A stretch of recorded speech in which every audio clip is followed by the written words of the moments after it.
Bonsoir, bienvenue, merci d'être au rendez-vous des grandes questions, votre hebdo philo du jeudi soir. Ce soir, on va essayer de répondre à une grande question nietzschéenne. Ce qui ne nous tue pas rend-il plus fort? On va essayer d'y répondre avec trois invités. Celui que les sondages inclinent à appeler le président Juppé, enfin, qui est pour l'instant en tout cas candidat à l'élection présidentielle de 2017. Par le biais, évidemment, des primaires de l'UMP. Notre grand psy national, Boris Cyrulnik, qui publie le 2e tome de ses mémoires. Notre grand biologiste national, Jean-Claude Amezen, qui est directeur du Centre du Vivant et président du Comité national d'éthique, unique de son espèce. Face à eux, nos trois grandes agrégées de philosophie, que les télés du monde entier sont en train de s'arracher, Géraldine Mühlmann, Mazarine Pinjot, Eliette Abécassis. Et puis, pendant toute cette émission, comme d'habitude, vous pouvez réagir, nous approuver, nous insulter aussi, pourquoi pas, sur #LGQ pour les grandes questions. Alors, on va commencer par vous, messieurs. Ce qui ne nous tue pas nous renforce, ça c'est une phrase de Nietzsche qu'il a d'ailleurs un peu piqué à Alexandre le Grand, parce que c'est une phrase déjà ancienne dans la philosophie antique. C'est vrai pour les personnes comme pour les pays, Alain Juppé. Oui, d'abord, un tout petit bémol par rapport à votre présentation. Vous dites que les hommes politiques vivent en milieu hostile. Pas toujours. Il arrive qu'on soit en milieu positif, non, mais ça vous est arrivé. Chaleureux. Oui, pour l'instant, oui, c'est incroyable. J'ai dit pas toujours. Oui, vous marchez sur l'eau, là, en ce moment. Oui, bien sûr. Je dis pas toujours. Le jury du prix de l'humour politique, dans sa grande indulgence, m'a accordé sa récompense cette année parce que j'ai dit la preuve qu'en politique, on ne meurt jamais, c'est que je suis toujours vivant. Voilà. Donc c'est un peu une paraphrase de la phrase que vous avez citée tout à l'heure. Et ça peut être vrai pour la France aussi, ça ? La France, j'ai confiance dans sa capacité de rebond. Bien sûr qu'aujourd'hui elle va mal, bien sûr que la situation est à bien des égards catastrophique, mais je ne partage pas cette espèce de morosité qui veut que nous soyons condamnés définitivement au déclin. Je ne pense pas du tout. Je crois qu'il y a des richesses extraordinaires dans notre pays, des richesses humaines surtout, et que donc il peut rebondir. Bon, là pour l'instant vous êtes sur un lit de rose, mais enfin vous avez pris plein la gueule. Vous avez bien morflé. Oui. Pourquoi vous voulez revenir comme ça? Vous êtes masochiste ou pas? Non, j'ai envie, j'aime ça. J'aime me consacrer à la défense d'un certain nombre d'idées auxquelles je crois. Je pense en plus que je peux être utile à mon pays. Vous savez, dans tout homme politique, comme dans tout grand journaliste d'ailleurs, il y a un ego parfois un peu surdimensionné. Donc c'est parce qu'on croit en ce dont on est porteur qu'on veut essayer de le faire partager aux autres. Alors vous, Boris Cyrulnik, vous avez survécu à des choses incroyables, à des choses atroces. Vous avez survécu à la mort en déportation de vos parents. Vous avez écrit là-dessus. Là, vous êtes publié le 2e tome de vos mémoires, Les âmes blessées. Ce qui ne vous tue pas vous renforce. Ça, c'est votre phrase. C'est la résilience, qu'on appelle la résilience. C'est-à-dire comment profiter des traumatismes pour rebondir. Je ne dirais pas tout à fait ça. C'est-à-dire que si on est blessé et si on parvient à survivre, on garde quand même une trace de la blessure, même pendant toute notre vie. Mais on n'est pas obligé de s'y soumettre. On peut l'affronter et on peut surtout en faire quelque chose. Mais ça ne veut pas dire qu'on est plus fort, ça veut dire qu'on en fait quelque chose. Alors qu'est-ce que la biologie nous apprend sur justement cette espèce d'instinct de survie, ou ce que Nietzsche appelait l'élan vital? Je crois d'abord que nous sommes tous des survivants d'une très très longue histoire, et que la survivance dans cette très longue histoire, c'est le changement, l'évolution, les métamorphoses, et que ce qui nous rend peut-être plus forts, c'est ce qui nous rend différents. Puis la deuxième chose, à l'échelle de nos vies individuelles, c'est que lorsque nous naissons, si nous n'avons pas des parents, des adultes qui s'occupent de nous, nous mourrons. Et que donc ce qui nous permet de vivre, c'est la présence des autres. C'est l'attention des autres, c'est le souci des autres à notre égard. D'une certaine façon, je crois que c'est la métamorphose, la capacité de changer, et en même temps le lien qui nous rattache aux autres. Alors, on va poursuivre cette émission en s'intéressant plus particulièrement à Alain Juppé. Éric Matta a une question minuscule à lui poser. On regarde. Alain Juppé, Vous serez heureux d'apprendre que vous avez obtenu la meilleure note à votre dissertation sur la nation et l'identité nationale. Une identité que vous qualifiez d'heureuse en réponse à un autre Alain, Finkielkraut, qui la voyait nettement moins joyeuse. Réunir 12 ténors de l'UMP qui ne peuvent pas se saquer pour écrire un livre collectif sur comment redresser la France est une idée brillante. On peut dire que depuis votre 5e place de la promo Charles de Gaulle à l'ENA, vous n'avez pas perdu la main.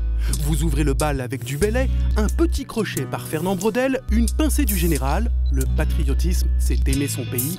Le nationalisme, c'est détester celui des autres. Vous n'oubliez ni Renan, ni l'universalité de la langue française. Les 12 travaux de l'opposition, c'est Astérix en noir et blanc, sans la marade. Vos désaccords sont à peine voilés. Vous prônez l'intégration là où vos petits camarades de cordée préfèrent l'assimilation. Vous penchez pour un islam républicain là où certains lorgnent sur les idées du Front National. En 2012, vous, le Sisyphe de la droite, déclariez « En politique, il n'y a que la mort qui compte. La résurrection est toujours possible. » D'où ma minuscule question. Sachant qu'il a fallu 10 ans à Hercule pour terminer ses 12 travaux, combien de temps vous donnez-vous, cher Alain Juppé, pour redresser la France ? Alors, combien de temps? Il faut choisir. Est-ce que je suis Hercule ou Sisyphe? Si c'est Sisyphe, il faudra plus de temps. C'est mal barré, oui. C'est mal barré.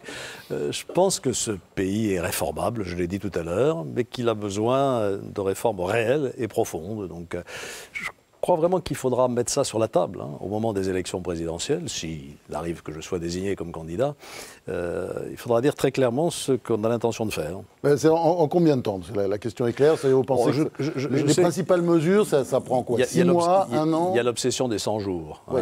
Moi, je n'ai pas cette obsession-là. Ce qui compte, c'est de marquer un cap, de dire voilà où on veut aller et voilà comment on va y aller, ensuite dans la durée. Alors, une petite question personnelle avant de vous laisser entre les mains d'Eliette Abékassi et puis de ses consoeurs. Quel est le dernier livre que vous avez lu, vous avez envie de conseiller, puisque vous êtes un des rares politiques qui lit? Je ne sacrifie pas à la mode, mais quand j'ai vu Modiano, prix Nobel, je me suis dit, tiens, qu'est-ce que j'ai lu de Modiano? Alors j'étais dans ma bibliothèque et j'ai retrouvé Les Boulevards de Ceinture et je l'ai relu, voilà. Autrement, qu'est-ce que j'ai lu? Oui, cet été, on m'a offert un petit roman que je ne connaissais pas du tout, Véronique Ovallier, si je me souviens bien. Ça s'appelle Ce que je sais de Vera Candida. Je vous en conseille la lecture, c'est un très joli livre. Excellent, excellent. J'aime bien lire et je n'arrive pas à éteindre ma lumière le soir si je n'ai pas lu quelques pages. Et Eliette, vous me permettez encore une question sur, parce qu'on a envie de vous poser tellement de questions, Chirac. Vous l'avez vu récemment? Oui, je le sais, oui. Je l'ai vu il y a moins d'un mois. Bon, on a discuté pendant 3 semaines. Il est toujours jupéiste? Pendant 3 semaines, pendant 3 quarts d'heure. Il est toujours aussi jupéiste? Il est rentré de 3 semaines au Maroc. Alors il est jupéiste comme un phoque, hein? Écoutez, j'aime pas beaucoup cette expression. Non, il est jupéiste par conviction. Je ne sais pas s'il est jupéiste. J'ai avec lui un lien qui n'est pas simplement un lien politique, qui est un lien affectif, filial, un peu filial d'une certaine manière. C'est un homme pour qui j'ai du respect et de l'affection. Eliette? Alors, votre carrière politique n'a pas été un long fleuve tranquille. Vous avez connu beaucoup de revers. Et beaucoup de succès aussi. Oui, mais vous avez connu des traversées du désert, vous avez été obligé de vous exiler. Qu'est-ce qui vous fait revenir? Quelle est la force qui vous permet de surmonter ces revers? Qu'est-ce que vous ont appris ces échecs? On vous a vu récemment ému et je pense que c'était la notion de confiance qui est très importante pour vous et qui semble être au cœur de votre programme politique. C'était dans Parole et des actes. Excellente émission sur la 2.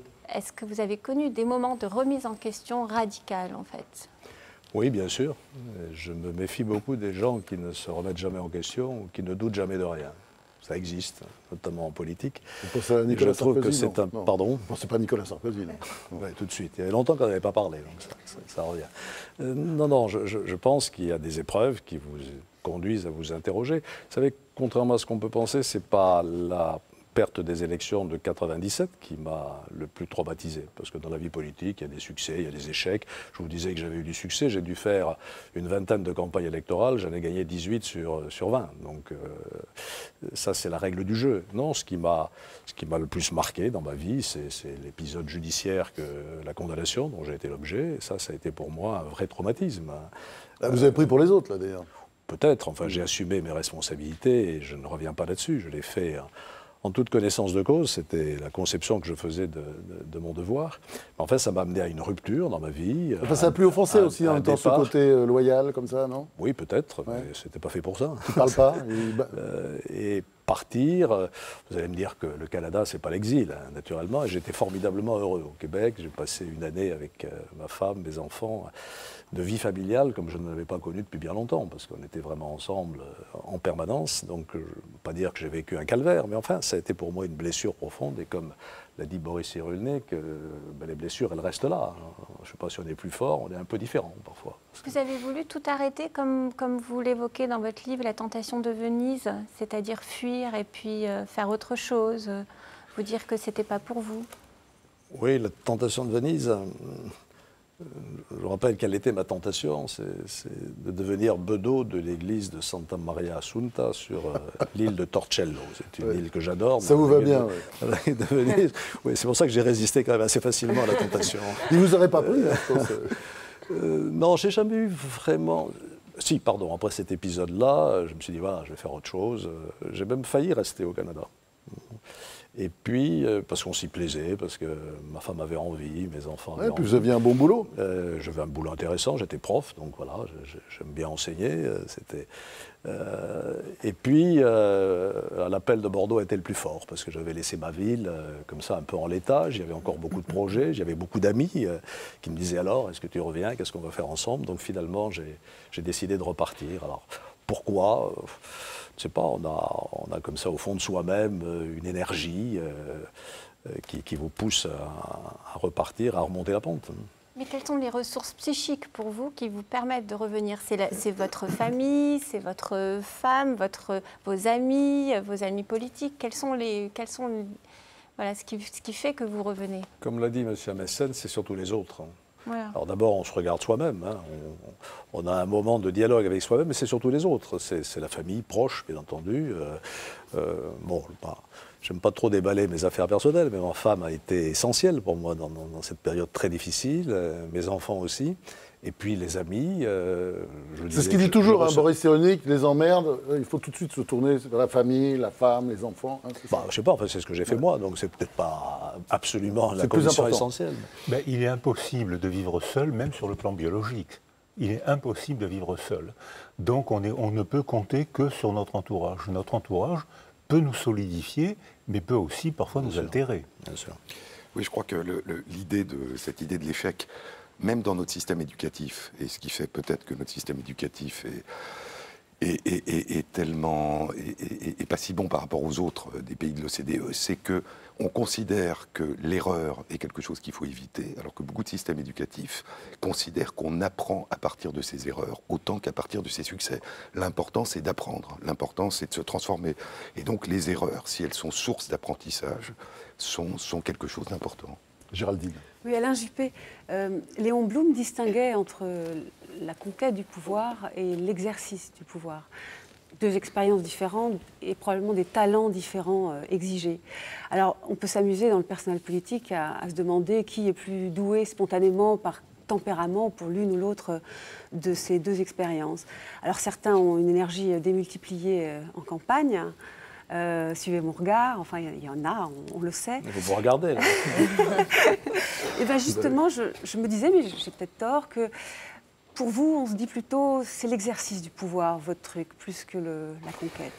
Ce n'est pas faux, sauf que pour exercer le pouvoir, il faut le conquérir. Donc la case conquête du pouvoir est nécessaire. Et puis, je ferai une confidence, j'aime bien les campagnes électorales. Ah bon ? Je sors d'une campagne électorale locale, les élections municipales. J'ai commencé en septembre, j'ai terminé au mois de mars. Et pendant toute cette période, j'ai eu un régime extraordinairement soutenu. Et l'un des rendez-vous presque quotidiens, c'était ce que j'appelais les réunions Tupperware. Pardon de ce mot un peu déplacé, c'est-à-dire que je me faisais inviter chez des gens, chez eux, et je leur demandais de réunir autour d'eux une vingtaine de personnes pour discuter pendant 2 heures, de 6h à 8h le soir, mais voilà. Et j'adorais ça, parce que là, il y avait un vrai contact, il n'y avait pas de presse, pas de journalistes, et puis une conversation comme ça, bâton rompu. Donc j'aime bien ça aussi. Parce que la conquête les campagnes, ouais. c'est aller à la rencontre des gens. Mais il y a aussi dans les campagnes, justement, des journalistes, des débats, des contradictions et des possibilités de s'énerver assez fréquentes. Il faut en passer par là. Bon. Mais vous avez raison, d'une certaine manière, ce que je préfère, c'est l'exercice du pouvoir, parce que c'est quoi l'exercice du pouvoir? C'est faire émerger les conditions d'une décision qui finalement est acceptée par le plus grand nombre. Et ça implique d'abord beaucoup d'écoute, beaucoup de concertation. Moi, je fais cette constatation à Bordeaux. La façon dont on dirige aujourd'hui une ville a radicalement changé en 20 ans.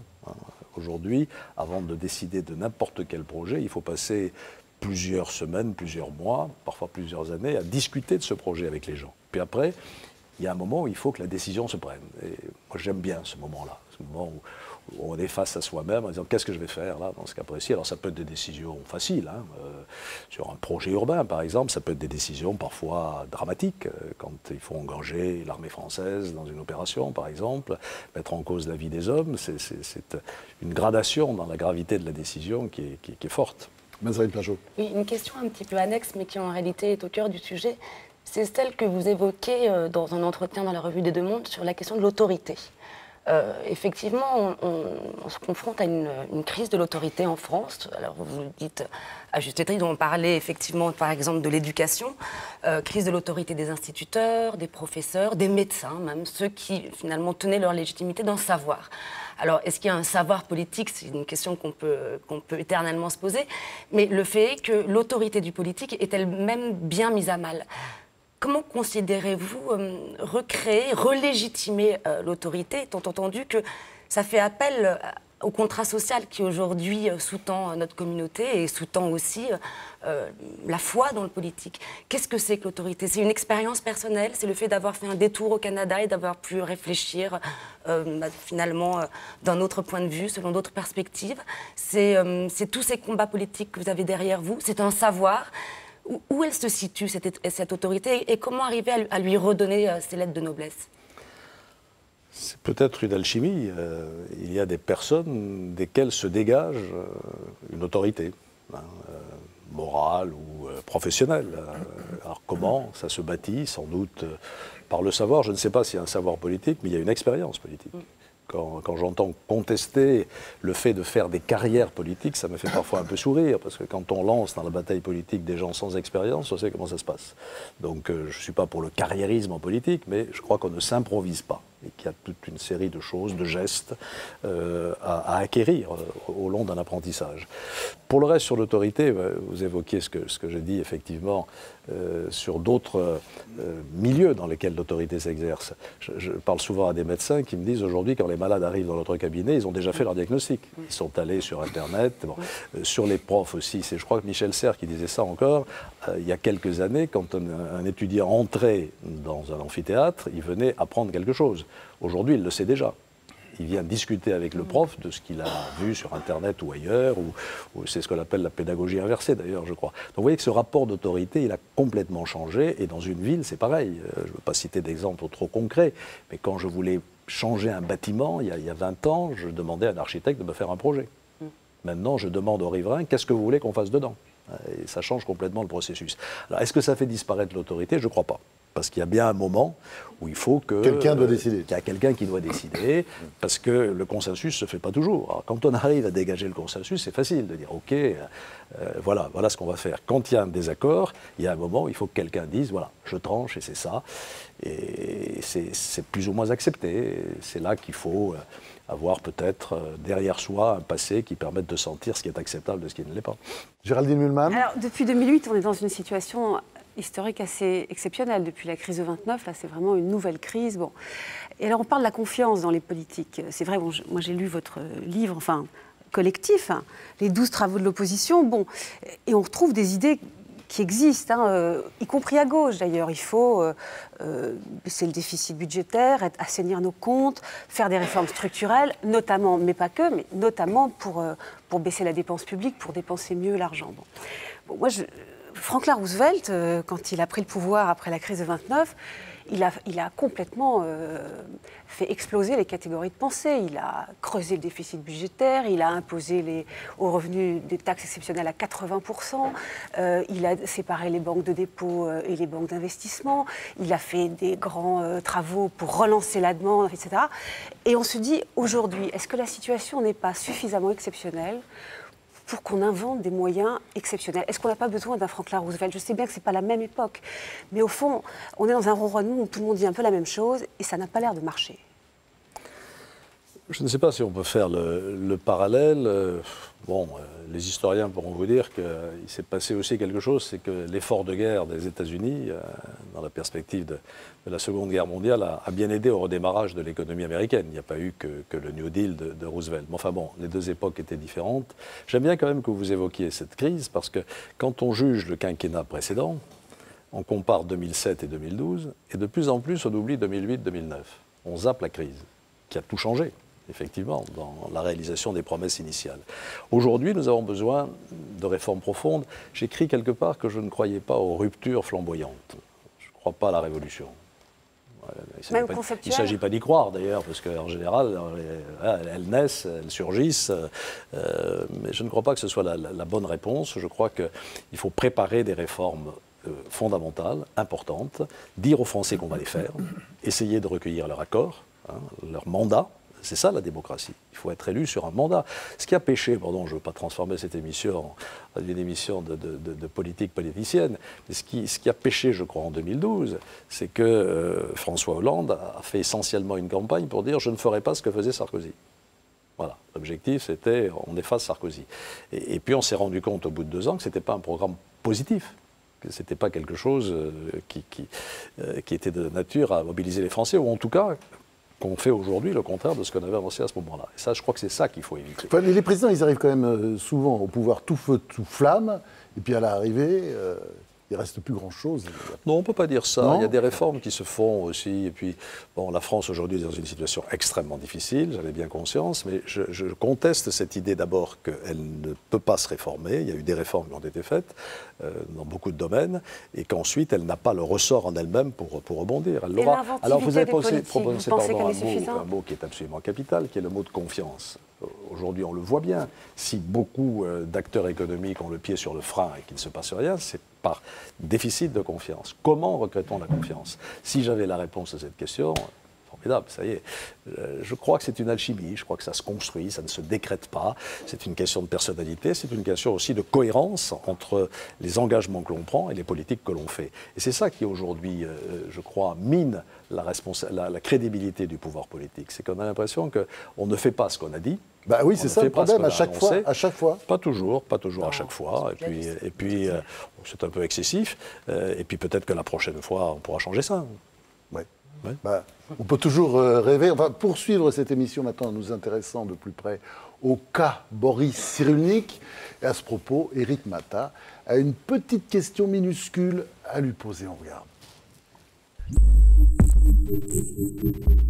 Vous lire Boris Cyrulnik, c'est comme toucher une patte de lapin au fond de sa poche et se dire « ça va aller ». Dans l'inconscient collectif, vous êtes l'incarnation du type qui se relève de tout. Un nom de joueur d'échecs qui aime les pirochkis et qui gagnerait toujours contre la machine ou contre lui-même. On vous surnomme le pape de la résilience, ce n'est pas pour rien. Dans Les âmes blessées, le 2e tome de vos mémoires, vous contez la folle histoire de la psychiatrie moderne.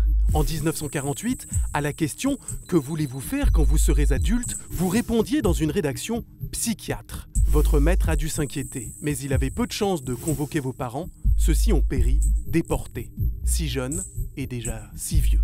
Vous vouliez expliquer la folie du nazisme. 60 ans plus tard, votre objectif reste inchangé. Ça s'appelle la constance.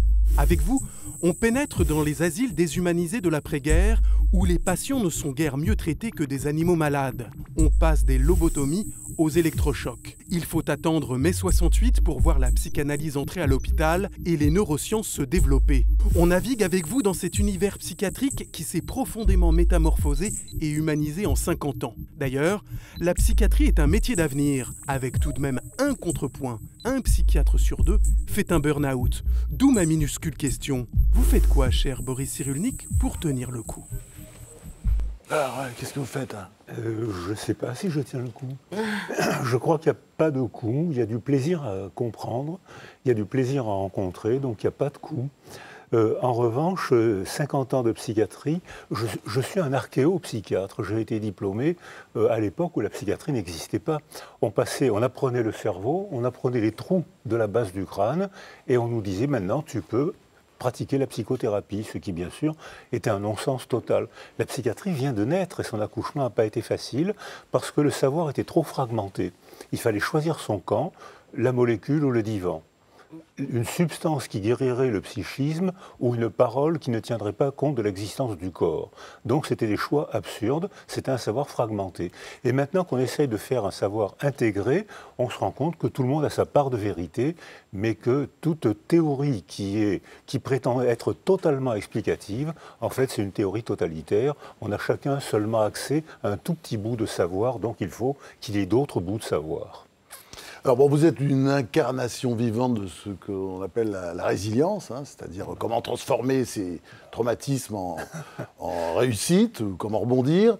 C'est quoi le secret? Comment vous transformez vos blessures, enfin les blessures de l'enfance que vous avez racontées dans votre premier tome des mémoires et qui était extraordinaire, Sauve-toi, la vie t'appelle. Là, le deuxième tome, Les âmes blessées, on voit que c'est pas triste non plus parce que la vie dans les asiles psychiatriques, c'est juste l'horreur, enfin dans les années 50, enfin tout ce que vous racontez, c'est juste atroce. Comment vous faites?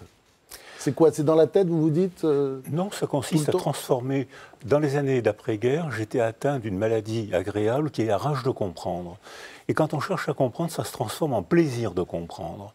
Donc la métamorphose se fait spontanément en travaillant. Oui, enfin là, vous avez bien vu, il y a des plages absolument insoutenables dans votre livre sur ce qui se passe dans les asiles psychiatriques, justement. Mais on appelait ça les asiles, la psychiatrie n'existait pas. Oui.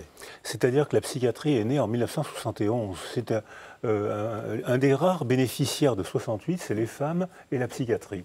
Parce que ça a déclenché des mouvements de réflexion.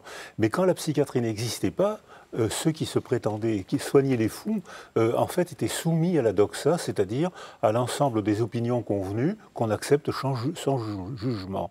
Et à ce moment-là, on était soumis aux stéréotypes, aux préjugés. Alors on faisait des lobotomies parce que quelqu'un avait pensé que c'était bien de couper un morceau de cerveau pour soulager les gens. D'autres pensaient que c'était pas la peine de mettre des lits dans les hôpitaux psychiatriques puisque ces gens-là n'étaient pas tout à fait des êtres humains. Le nazisme avait perdu la guerre des armes, il n'avait pas perdu la guerre des idées.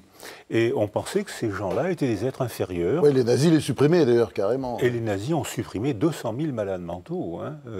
C'est-à-dire qu'on pensait que puisque c'était des êtres inférieurs, la paille leur suffisait, c'était une bonne économie. Ouais.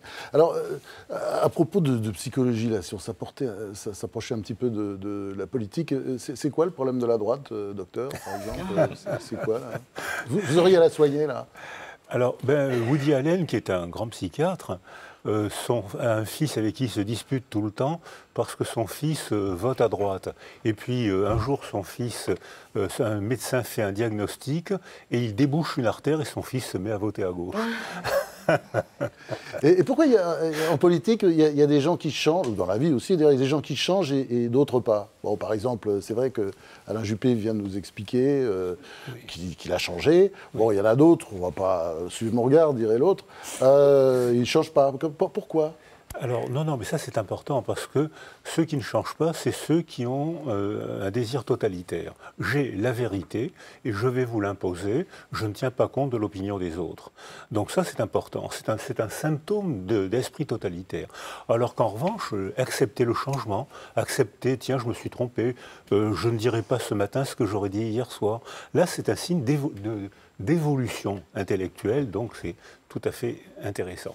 Vous êtes d'accord avec l'avis du docteur? Oui, à condition de ne pas pousser la chose trop loin, de ne pas changer d'avis tous les jours. Je l'ai remplacé dans un contexte précis, cette pression de l'instant à laquelle nous sommes soumis. Moi, il y a une question que je me pose là, quand je regarde tout ce qui est publié sur le cerveau, qui me fascine. Hein. J'ai une culture scientifique qui remonte à bien longtemps, moi j'y comprends pas grand-chose.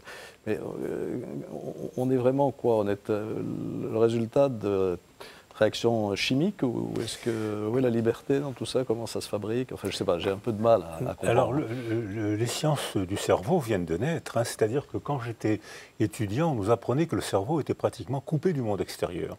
Or, ce qu'on constate maintenant, c'est que le cerveau est très sensible à nos relations. Si vous me parlez gentiment, vous modifiez mes sécrétions chimiques. Ouais, on découvre aussi que l'estomac, il pense, il réfléchit également. Oui. La flore microbienne joue un grand rôle.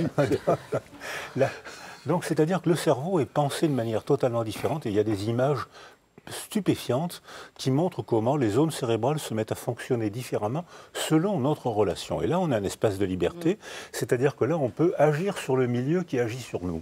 Donc le cerveau est sculpté, enfin une partie du cerveau est sculptée par le milieu. Donc là, on a un espace de décision, de liberté. Jean-Claude Amazen, vous êtes d'accord? Vous contresignez? Oui, tout à fait. Je crois que les visions dualistes, hein, chimie, relations, Spinoza disait il y a longtemps que le corps et l'esprit sont une même chose vue sous deux angles différents. Et donc, le fonctionnement de notre cerveau, sa chimie, les relations aux autres, ce que nous pensons, tout ça forme un tout. En relation perpétuelle. Mais je crois que la liberté, c'est une question intéressante. Les neurosciences, après la philosophie et la théologie, s'intéressent à la liberté. Sommes-nous libres? Est-ce que notre libre arbitre est une illusion rétrospective? Et je crois que c'est des questions extrêmement intéressantes. Mais je crois qu'il y a une idée de la liberté qui, d'une certaine façon, devrait échapper à l'investigation scientifique. C'est-à-dire, c'est celle que nous posons comme existant. Toute l'histoire nous montre que lorsqu'on retire de la liberté aux personnes, eh bien, elles deviennent moins libres. Au fond, la liberté, c'est quelque chose qui se donne. Donc, l'évaluer, la mesurer, c'est très bien, comme tout ce qu'on peut mesurer dans le monde.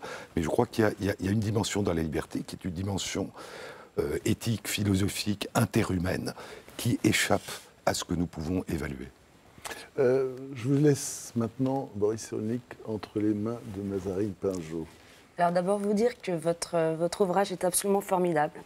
C'est 50 années de la psychiatrie qui rétablit, à mon sens, une question épistémologique fondamentale, à savoir la place du discours scientifique. En effet, vous le réinscrivez à la fois dans son ethos culturel, dans ses normes sociales, mais aussi dans l'inscription biographique de chaque scientifique. Ce qui répond d'une certaine manière à la question que vous posiez, ou est-ce que voter de droite est un problème neurologique?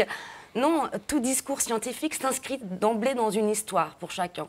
Et ce qui est très intéressant et ce qui devrait être exporté en politique, c'est justement cette idée de la transversalité, c'est-à-dire de remettre au cœur l'humanisme, de pouvoir dialoguer avec d'autres personnes qui ne viennent pas du même bord, qui exigent un vrai courage scientifique, parce qu'effectivement, appartenir à une église, appartenir à une classe politique ou appartenir à une tendance scientifique, eh bien, c'est très difficile d'aller à l'encontre de ses propres appartenances pour dire ce que l'on pense véritablement. Je pense que vous l'avez fait.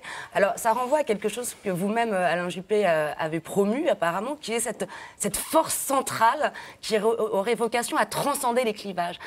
Comment aujourd'hui, dans une société aussi spécialisée, qui a vraiment consacré la spécialisation, où aujourd'hui, même sur des plateaux télévision, on fait appel à des spécialistes, comment repenser cet humanisme qui permettrait de mettre en commun des discours pourtant opposés et qui pourraient enfin s'entendre les uns les autres et créer quelque chose qui relèverait du commun, enfin voilà, du commun, ce qu'on cherche tous ici à construire. Si on veut prendre le pouvoir, il vaut mieux être hyper spécialiste et s'entourer d'hyper spécialistes, ce qui permettra d'avoir un langage que seuls les spécialistes pourront comprendre. Donc ça coupe du monde. En revanche, si c'est pas en politique, hein, ça marche pas comme ça, parce qu'il faut se faire comprendre si en politique. Si on veut être praticien, peut-être que Alain Juppé est un praticien, si on veut être praticien, on a intérêt à être un peu global, c'est-à-dire que les biologistes ont beaucoup de choses à nous apprendre, les neurosciences sont bouleversantes actuellement. Et comme d'habitude, on leur donnera trop la parole. J'ai lu il n'y a pas longtemps une publication sur la zone cérébrale de Dieu. Voilà, la réaction adaptée, c'est celle-là. Ouais. C'est-à-dire, mais on a fait ça avec les médicaments. La pénicilline, qui a été une découverte magnifique, on en a trop donné. La césarienne, qui a été un moyen de contrôler et d'améliorer la naissance, on en a trop fait. D'éviter les morts aussi. Et puis, mais on peut faire pour tout, on va toujours trop loin. Alors je pense que l'objet du psychiatre n'est pas en dehors du psychiatre. L'objet du cardiologue, il est en dehors du cœur du cardiologue, c'est-à-dire c'est le cœur de l'autre qui est bouché, dont la conduction électrique est moins bonne, et le cardiologue rentre chez lui, il a un objet extérieur à lui. Ce n'est pas le cas du tout du psychiatre qui s'engage avec son patient, et quand le patient dit des choses qui bouleversent le psychiatre rentre chez lui entamé par ce qu'a dit le patient. Jean-Claude Amezen. Oui, je crois qu'il y a un exemple, c'est le domaine de l'éthique biomédicale depuis 70 ans, où on considère maintenant partout dans le monde, mais c'est vrai en France, que lorsqu'une question médicale, biologique, concerne le respect de la personne, l'expertise est nécessaire, mais qu'elle n'est pas suffisante. Et donc, toute instance éthique, tout comité d'éthique aujourd'hui qui s'occupe de questions biomédicales n'est considéré comme légitime que s'il dépasse l'expertise. C'est-à-dire qu'en plus des biologistes et des médecins, il y a des juristes, des philosophes, des anthropologues, des sociologues. Donc l'idée, c'est qu'au fond, si on veut véritablement penser à la personne et au respect de la personne, il faut l'expertise, mais il faut la dépasser. Juste un petit mot pour revenir à ma discipline, qui est sans doute beaucoup moins excitante intellectuellement que ce qu'on vient d'entendre. Je ne voudrais pas quand même laisser penser que j'accepte l'idée qu'être de droite est une maladie, qui peut se traiter par le débouchage des artères. Voilà, je n'ai pas réagi à la phrase de Woody Allen tout à l'heure. C'est Woody Allen. Mais c'est Woody, mais j'ai bien compris que ce n'était pas vous, que c'était Woody Allen. Voilà, moi je me suis même... Ça s'imposait, vraiment. Ça méritait d'être dit. Non, oui. mais puis je rebondis aussi sur le mot de respect qui a été utilisé à l'instant par M. Messen. Mais quand j'étais étudiant, notamment rue d'Ulm, je me sentais très isolé. Hein, parce que à l'école normale. Tout ce qui m'entourait était marxiste ou crypto-marxiste. Hein. Moi, je ne l'étais pas. Peut-être par faiblesse intellectuelle, je ne sais pas. Je me sentais vraiment très, très isolé. Et ce qui m'a beaucoup choqué, parfois, on me demande pourquoi vous n'êtes pas à gauche. C'était l'arrogance intellectuelle de la gauche. Hein. On ne pouvait pas être structuré intellectuellement si on n'était pas un peu à gauche. Alors, comme j'avais l'esprit de contradiction, je me suis inscrit un peu en faux là-dessus. Et je crois quand même que ce qui est essentiel, c'est le respect des idées des autres. Hein. Et essayons de ne pas stigmatiser a priori quelqu'un parce qu'il est à droite ou parce qu'il est à gauche. Essayons de nous parler. Hein. Alors, ça ne veut pas dire qu'il n'y a pas des idées à combattre. Il y a des idées qu'il faut combattre parce que ce sont des idées dangereuses ou pernicieuses. Mais au-delà de ça, peut-être qu'on peut évoluer, reconfigurer un peu le paysage politique français en se respectant les uns les autres.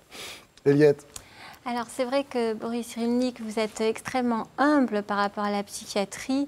On a l'impression parfois que c'est un peu des tâtonnements, comme ce bateau dans lequel vous emmenez les patients. Et puis il y en a qui s'en sortent parce que voilà, ils vont naviguer, ça va leur faire du bien. Il y en a une, il faut la ramener tout de suite parce que ça ne va pas du tout. Et puis finalement, on ne sait pas très bien pourquoi. Et le concept de résilience, est-ce que ce ne serait pas une façon de décrire ce tâtonnement comme une coquille vide, c'est-à-dire bon, il y en a qui s'en sortent, il y en a qui ne s'en sortent pas, mais finalement, qu'est-ce qui fait qu'il y en a qui s'en sortent? Et est-ce que la psychiatrie est vraiment sortie des années 50 aujourd'hui? Est-ce qu'elle a vraiment résolu ses problèmes? Est-ce qu'elle sait guérir? Ou est-ce qu'on en est toujours au même point de tâtonnement et parfois d'enfermement? La communauté européenne a condamné la France pour les procédures d'enfermement des patients.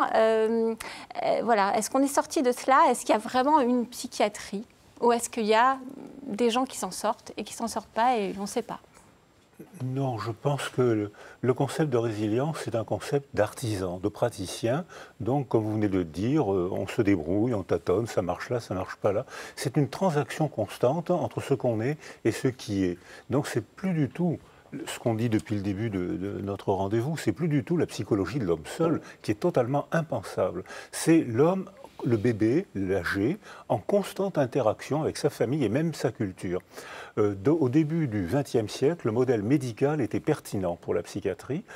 J'ai des tas de vieux livres qui montrent qu'il y avait la méningite syphilitique qui était fréquente et qui donnait des petits troubles neurologiques et en même temps un délire sexuel étonnant, où les hommes soutenaient qu'ils avaient des testicules en or, ce qui n'est pas vrai. Et il y avait la méningite tuberculeuse, il y avait le crétinisme par manque d'iode, il y avait les folies urémiques. Il n'y avait que le modèle médical.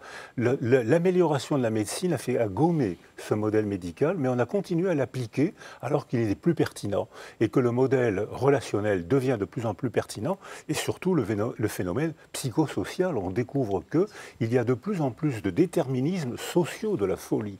On le voit par exemple dans les populations de migrants. L'OMS, l'Organisme mondial de la santé, dit qu'il y a 1% de schizophrènes, quelle que soit la culture. Si on arrête la pensée à ce stade-là, on va dire c'est génétique, puisque c'est universel. Or, on constate que dans les populations de migrants ou dans les pays en guerre, c'est 4 à 5% de la population qui souffre de schizophrénie. Donc c'est un déterminant, une organisation sociale qui provoque l'augmentation de la schizophrénie. Donc on est dans un mode de raisonnement totalement différent et que la fragmentation du savoir n'est plus pertinente aujourd'hui. Géraldine. Alors, comme Mazarine, ce que j'ai aimé dans votre dernier livre, c'est le récit de comment vous avez découvert certains objets, comment par exemple vous avez travaillé sur la résilience à la suite des travaux de John Bowlby, comment l'éthologie, les questions de l'attachement que Bowlby traitait, vous les avez traitées vous aussi sur les animaux. Et alors je voudrais vous poser cette question, est-ce qu'il y a des individus, que ce soit des animaux ou des êtres humains qui ne sont pas doués pour la résilience, qui ont tendance, lorsqu'ils ont des épreuves, à s'enfoncer, disons, dans une pente dépressive, voire suicidaire. Et c'est comme ça. Alors, il y a des déterminants génétiques, bien sûr. Notre sexe est génétiquement déterminé. La couleur de notre peau, 7000 maladies sont génétiquement déterminées. Et quand j'ai dit ça, j'ai dit quoi de la condition humaine? Presque rien. Je n'ai pas parlé de la grossesse, où maintenant, on se rend compte que le façonnement du psychisme du bébé commence dans les derniers mois de la grossesse, et que quand les femmes sont traumatisées par la violence conjugale, par la précarité sociale, par la guerre, le bébé arrive au monde avec déjà une petite altération cérébrale, une petite altération cognitive. Ce n'est pas la mère, c'est le malheur de la mère qui peut être provoqué par son histoire, par son mari, par la culture, par la guerre, etc. Donc c'est un mode de raisonnement systémique, c'est plus une cause provoque un effet. C'est un raisonnement systémique auquel on n'est pas très entraîné. Alors là, Mazarine va m'en vouloir, mais je pense que Descartes ne nous a pas rendu service. C'est vrai. La lecture de Descartes. Les cartésiens, mais pas Descartes. Je savais qu'elle réagirait comme ça. C'est l'un des premiers à avoir pensé le somatisme. Alors, je pense qu'il y a même... on parle beaucoup, on a commencé notre rendez-vous avec Nietzsche, la sélection du plus fort. La sélection du plus apte, c'est pas forcément le plus fort. On voit quelqu'un, par exemple, qui génétiquement est très sensible. Dans une culture de la violence, c'est un point faible. Dans une culture relationnelle, ça peut devenir un point fort. Ça me rend très attentif à vous, ça me rend très attentif. Vous m'invitez à l'opéra, je pleure. Vous récitez une poésie, je pleure. Vous me dites des choses gentilles, je pleure. C'est merveilleux. C'est-à-dire qu'un déterminant génétique ne prend sens et fonction que dans un contexte. Or maintenant, le contexte social, le contexte culturel, le contexte parolier est tout à fait important. Et un même équipement génétique, on appelle ça l'épigénétique. C'est-à-dire qu'un même équipement génétique peut s'exprimer de 1000 manières différentes selon les structures de l'environnement affectif et social. D'où la liberté. Enfin, oui, on retrouve l'idée quand même d'un espace de jeu, en tout cas, JE, oui. De liberté. Oui. Du fait de ce non-déterminisme. Juste un mot quand même que, enfin, personnellement, vous m'avez appris, je ne sais pas, la sérendipité, qui est quand même formidable. Les découvertes sérendipiteuses, qui sont en fait des découvertes au hasard. Quoi. Enfin, alors, on explique, oui. Ouais. Oui, non, ça c'est... Les Anglais emploient serendipity beaucoup plus facilement que nous, comme resilience, ils l'emploient couramment. Mais c'est moi qui ai inventé le mot de sérendipiteux, parce que j'ai assisté à la découverte du largaptile, qui est une découverte piteuse, qui s'est fait dans des conditions totalement illogiques. S'il y avait eu un seul scientifique dans ce groupe de recherche, jamais on aurait découvert le largaptile ou le lithium. C'est pour ça que j'appelle ça sérendipiteux. Mais en médecine, c'est très fréquent, c'est des découvertes très fréquentes. C'est des découvertes par hasard, quoi. Oui. Encore oui, par hasard, mais c'est pas le hasard de celui qui l'a vu. Il était attentif, il était préparé à cette découverte. Il l'a découvert par hasard parce qu'il y était déjà préparé. Pasteur disait que le hasard ne sourit qu'aux esprits préparés. Voilà. Alors, Jean-Claude Amezen, on va venir sur vous, parce que vous êtes, on peut dire, le pic de la mirandole de la biologie. C'est vous nous parlez aussi bien des abeilles, des fourmis, que des cellules nerveuses. Vous expliquez que, bah oui, c'est bien la mort programmée des cellules, parce que c'est ça qui va provoquer la vie. Au fond, ce troisième livre, là, troisième tome de Sur les épaules de Darwin, le titre d'ailleurs de votre émission, qu'il faut regarder tous les samedis à 11h. Sur France Inter, moi j'écoute, c'est absolument génial. Donc sur les épaules de Darwin, c'est encore une célébration de la vie. C'est ça. Hein. Et au fond, là, vous êtes tout à fait à votre place dans cette émission, parce que la vie prend toujours le dessus. C'est ça au fond, pour résumer votre pensée. Oui, enfin, c'est ce que vous écrivez de livre en livre. Oui, là c'est retrouver l'aube. C'est à la fois tout ce que nous avons perdu, tout ce qui nous échappe, tout ce à quoi nous avons survécu, et puis la beauté qu'il y a de le retrouver. Que ça soit un passé ancien humain, que ça soit ce que nous enseigne la nature, que ça soit les chants de la nature, que ça soit la petite enfance dont nous perdons le souvenir avec l'amnésie infantile, hein, tout ce qui nous a construit et dont nous sommes faits. Mais ça revient après l'amnésie infantile, avec l'âge, les souvenirs anciens reviennent. C'est très difficile de savoir si les souvenirs qui reviennent d'une période où on est âgé d'1 an ou 2 ans et où a priori tout a été oublié consciemment. Ça ne veut pas dire qu'il n'y a pas une mémoire, mais il n'y a plus la capacité de l'évoquer consciemment. Ce qui revient ensuite est souvent reconstruit. Je veux dire, se demander, réfléchir à son passé amène la mémoire à quelque chose de mouvant, encore une fois. La mémoire est quelque chose qui se reconstruit en permanence. Et c'est ce qui nous permet de nous adapter. C'est-à-dire qu'au fond, nous recolorons le monde, non seulement en fonction de ce que nous avons vécu, mais en fonction des changements qui se sont produits dans le monde. Donc là, on est tout à fait dans notre thème. C'est ce qui nous rend plus forts, c'est l'intelligence de s'adapter. La bêtise, c'est persister, s'obséder, rester toujours sur les mêmes positions. Je crois que c'est une forme à la fois d'humilité et d'émerveillement, c'est-à-dire de réaliser que ce qui nous a fait naître, ce qui nous a construit, les générations passées, toute l'histoire qui nous a donné naissance, c'est quelque chose de considérable, d'énorme, et dont nous avons le plus souvent pas conscience. Et donc retrouver ce perdu, se le réapproprier, c'est à la fois de l'humilité devant tout ce que nous avons oublié et en même temps l'émerveillement de le découvrir. La langue que nous parlons, nous ne nous souvenons pas, à cause de l'amnésie infantile, qu'un jour elle nous a été étrangère. Et c'est peut-être parce que nous ne nous souvenons pas qu'un jour elle nous a été étrangère et difficile à apprendre dès les premiers jours de la naissance. Des travaux montrent maintenant que les prématurés apprennent en écoutant les syllabes, les phonèmes, les voix qu'ils entendent. C'est parce que nous ne nous en souvenons pas que nous parlons de notre langue, comme si ça avait toujours été notre langue. Et cette langue, elle nous a été léguée par les générations antérieures. Donc ce qui nous fait, au fond, on parle des déterminants génétiques, on parle de l'histoire de notre vie, mais nous sommes faits par toute une série d'événements qui plongent dans la profondeur du temps, dans des centaines d'années, des milliers d'années, des dizaines de milliers d'années.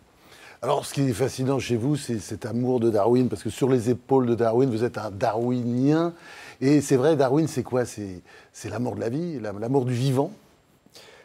Darwin, c'est... Charles Darwin, il faut rappeler, oui, tout à fait, le grand... c'est ce que je trouve très émouvant. Mais un des grands personnages de l'histoire de l'humanité. Voilà, mais c'est sur les épaules de Darwin, comme sur les épaules de Newton, comme sur les épaules de Lucrèce, comme sur... Je veux dire, c'est sur les épaules des géants. Et Darwin a cette place particulière, je crois, à plusieurs égards. D'abord parce que c'est quelqu'un qui a bouleversé totalement notre représentation de l'histoire du vivant. Il y a un avant et un après. Oui, il nous a expliqué au cours descendait du singe qu'on ne savait pas vraiment avant. Il nous a expliqué que le monde d'hier était différent du monde d'avant-hier, qui était différent du monde d'avant-avant-hier. Et donc il nous a dit pour la première fois, 80 ans plus tard, les astrophysiciens s'en sont aperçus, qu'il y avait dans les sciences non seulement la recherche de lois de la nature, mais il y avait un récit. Et qu'on ne pouvait pas penser aux sciences du vivant sans raconter une histoire. Mais c'est une histoire extraordinaire, parce que c'est une histoire, c'est un « il était une fois » comme dans notre enfance. Ce que vous faites à longueur de livres, d'ailleurs. Dont personne n'a été le témoin. Ouais. Et donc, il faut que nous le réinventions. Et la science réinvente le passé à mesure qu'elle essaye de le comprendre. Et donc, il y a ça. Et puis, il y a quelque chose de très touchant chez Darwin, c'est que, d'une certaine façon, d'un point de vue scientifique, il nous a dit que la naissance, l'émergence de l'humanité était quelque chose qui s'était produit de manière aveugle, que personne et rien n'avait prévu au cours de l'évolution du vivant. Et d'un autre côté, toute sa vie, il a été préoccupé par des questions morales. Il s'est battu contre l'esclavage, il s'est battu contre les ravages de la colonisation, il s'est battu contre le racisme, qui était prépondérant à son époque.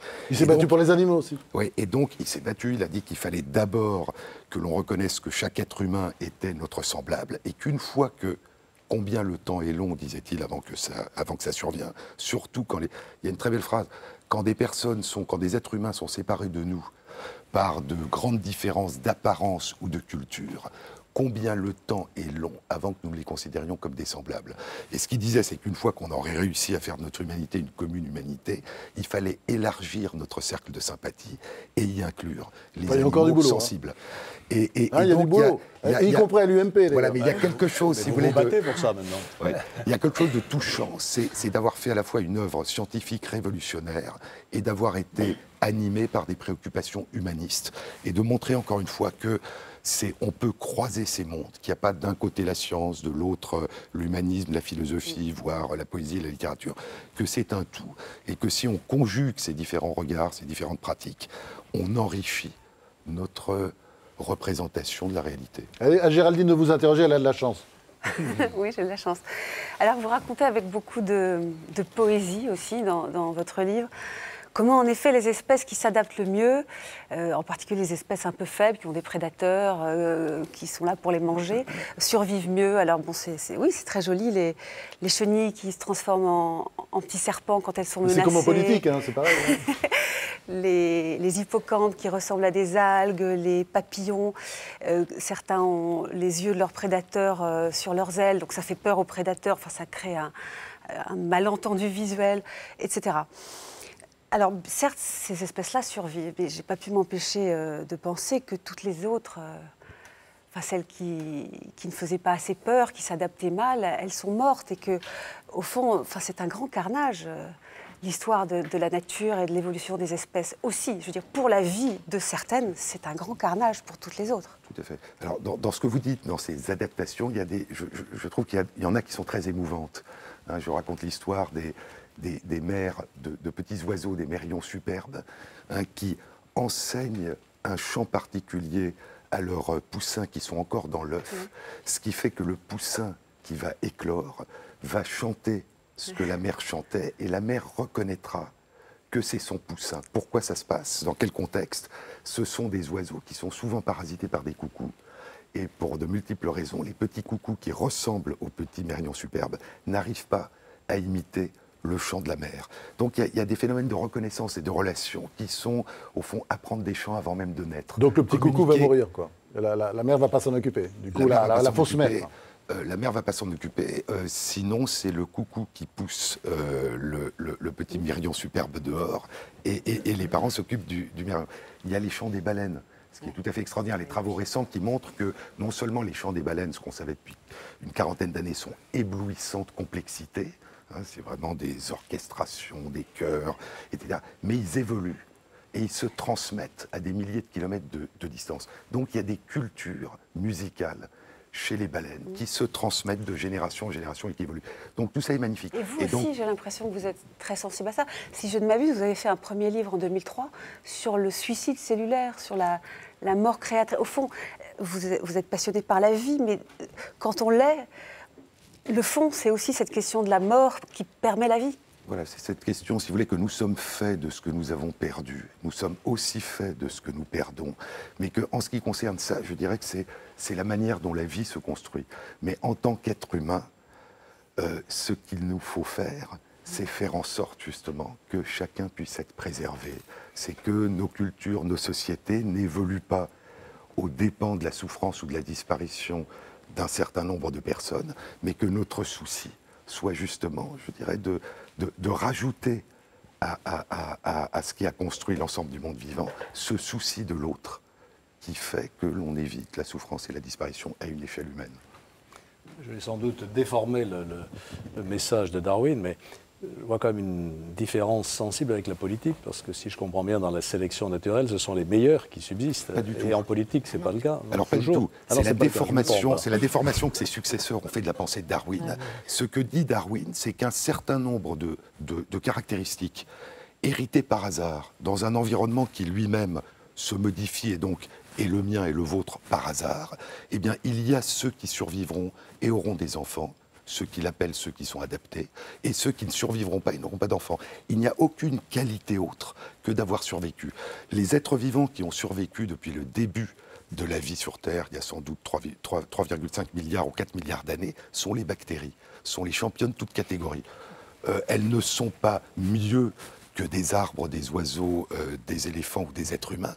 Elles ont les caractéristiques qui leur ont permis de traverser le temps. Donc ce dont parle Darwin, ce sont des caractéristiques qui permettent ou ne permettent pas de traverser le temps. Et on l'a traduit en termes de qualité, ce qui a été une des déformations absurdes de la pensée darwinienne. C'est ça, c'est la sélection du plus apte à se reproduire sexuellement dans un contexte donné. Ce n'est pas la sélection du meilleur, ce n'est pas la sélection du plus fort. C'est-à-dire que c'est une qualité adaptée au milieu. C'est le moment maintenant du rituel. La question Babachou. Babachou qui veut dire en vieux marseillais la question conne, quoi. C'est moi qui la pose. Je sais que ça n'a rien à voir avec tout ce qu'on vient d'entendre, mais je voudrais vous parler de la ferme aux 1000 truies à Trébivent, dans les Côtes-d'Armor. On n'arrête pas le progrès. Le préfet a décidé d'autoriser cette méga porcherie qui produira chaque année 23 000 porcelets et 7 tonnes d'ammoniac, ce qui nous permettra de conforter, cher Alain Juppé, notre première place de producteur d'ammoniac en Europe. Je ne vais pas vous faire la liste de tous les dangers de l'ammoniac pour la santé des Bretons, on y passerait la nuit, surtout que j'ai la solution. Refourguer cet ammoniac aux consommateurs qui pourraient le savourer, tiens, avec leur tranche de jambon, ça leur mettrait du plomb dans la tête, déjà qu'il y en a souvent dans le cochon. Je vous laisse réfléchir là-dessus, jusqu'à la semaine prochaine. Je rappelle les titres de vos livres. Jean-Claude Amezen, Sur les épaules de Darwin, Retrouver l'aube. Très très beau livre qui a plu vraiment à tout le monde ici. C'est dans la collection Les liens qui libèrent. Jean-Claude Amezen, vous pouvez retrouver tous les samedis à 11h sur France Inter. On ne le dira jamais assez. Très bon livre. Bon, alors on a vraiment de la chance parce qu'il n'y a que des bons livres cette semaine, c'est très rare. Boris Cyrulnik, Les âmes blessées, le 2e tome de ses mémoires. J'étais sûr qu'il ne ferait pas mieux que le premier, c'était pas possible. Sauve-toi, la vie t'appelle. C'était un récit extraordinaire de ses premières années. Les âmes blessées, alors là, c'est Boris Cyrulnik au travail, dans les asiles, chez les fous. C'est extraordinaire. Les âmes blessées chez Odile Jacob. Et puis, il y a des livres d'Alain Juppé. Ce ne sont pas des gros livres. Enfin, il y a en tout cas les 12 travaux de l'opposition aux éditions Flammarion, avec une contribution. Un petit acte de modestie. Je ne suis pas sûr que ce soit au niveau des deux autres. Ouais, mais enfin, c'est de la politique. En tout cas, vous avez apporté votre pierre. Vous avez apporté votre pierre. Et puis il y a la revue des Deux Mondes aussi, excellente revue, avec un excellent texte d'Alain Juppé. Qu'arrive-t-il à la France? Oui, qu'est-ce qui arrive à la France alors? C'est quoi? Aujourd'hui, elle va mal. Voilà. Et un sentiment de mal-être qui se traduit parfois par des moments de violence. On vient d'en vivre quelques-uns. Et voilà, il faut la remettre sur la bonne voie. Je pense qu'on peut y arriver tous ensemble. Vous êtes bien placé, mais le Figaro d'hier rappelait que parfois, ça n'arrive pas toujours, mais ceux qui sont en tête dans les sondages 2 ans avant se vautrent. Hein. Exemple, Jospin, Balladur, Strauss-Kahn, etc. Écoutez, je ne vais pas me plaindre qu'il y ait de bons sondages. Cela dit, la route est longue et donc maintenant, il faut continuer. Ouais. Et parfois, c'est vrai, on peut être en tête 2 ans avant et y arriver. Il y en a qui sont arrivés, Mitterrand. Il n'y a pas de règle générale en la matière. Voilà, merci. On se retrouve la semaine prochaine, même jour, même heure, c'est-à-dire jeudi prochain à 21h40 avec Éric Zemmour, Daniel Cohn-Bendit et Richard Attias. À la semaine prochaine.